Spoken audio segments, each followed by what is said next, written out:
నంద్యాల జిల్లా బనగానపల్లి పట్టణంలోని మాజీ ఎమ్మెల్యే కాటసాని రామిరెడ్డి స్వగృహం నందు నంద్యాల జిల్లా వైఎస్ఆర్సీపీ పార్టీ యువజన విభాగం అధ్యక్షుడు గుండం నాగేశ్వర్ రెడ్డి పత్రికల సమావేశం నిర్వహించి మాట్లాడుతూ విద్యా దీవెన, వసతి దీవెన, అమ్మకు వందనం లాంటి పథకాలకు సంబంధించిన డబ్బును చెల్లించకపోవడంపై కూటమి ప్రభుత్వంపై ఫైర్ అయ్యారు. ఈ సందర్భంగా వారు మాట్లాడుతూ కూటమి ప్రభుత్వం అధికారంలోకి రావడానికి ఇంట్లో ఎంతమంది చదువుకుంటే అంతమందికి అమ్మకు వందనం పథకం అందించడం జరుగుతుందని, మహిళలను మోసం చేయడమే కాకుండా చివరకు విద్యార్థులను సైతం ఫీజు రింబర్స్మెంట్ చెల్లించకుండా అనేక ఇబ్బందులు గురి చేస్తున్న కూటమి ప్రభుత్వంకు త్వరలోనే విద్యార్థులు చరమగీతం పాడతారని తెలిపారు.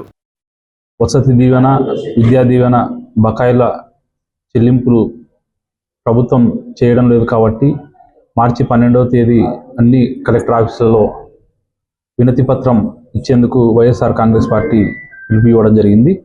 ఈరోజు ముఖ్యంగా మరి తెలుగుదేశం ప్రభుత్వం అధికారంలోకి వచ్చి 9 నెలలు అయినప్పటికీ 3,500 కోట్లు బకాయిలు ఇంతవరకు మరి విద్యార్థులకు చెల్లించలేదు.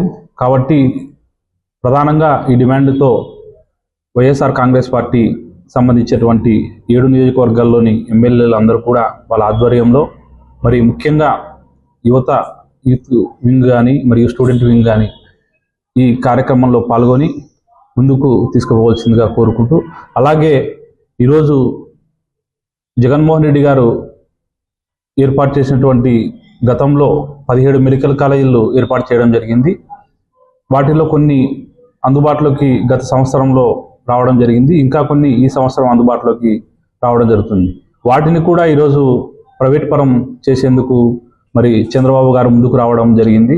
వీటిని పూర్తిగా ఖచ్చితంగా గవర్నమెంట్ కాలేజీలు గవర్నమెంట్ హ్యాండ్ ఓవర్లోనే జరగాలని చెప్పి కోరుకుంటూ, అదేవిధంగా మరి జగన్మోహన్ రెడ్డి గారు ఏ ఉద్దేశంతో అయితే ఈ కాలేజీలను పేదవారి కోసం ఏర్పాటు చేయడం జరిగిందో, కాబట్టి ప్రభుత్వ పరంగా ఉంటే ప్రభుత్వమే మరి ఫీజులు చెల్లించి మరి పేద విద్యార్థులకి మెడికల్ కాలేజీల్లో సీట్లు ఇవ్వడం జరుగుతుంది. అదే ప్రైవేట్ పరం చేస్తే ఖచ్చితంగా కోట్ల రూపాయలు డిమాండ్ చేసి పేద విద్యార్థులకి ఈ మెడికల్ కాలేజీలు అనేవి ఆ మెడికల్ కాలేజీలో చదవడానికి అందుబాటులో ఉండదు. కాబట్టి ముఖ్యంగా ఖచ్చితంగా ఈ ప్రైవేటీకరణను వైఎస్ఆర్ కాంగ్రెస్ పార్టీ తీవ్రంగా వ్యతిరేకిస్తుంది.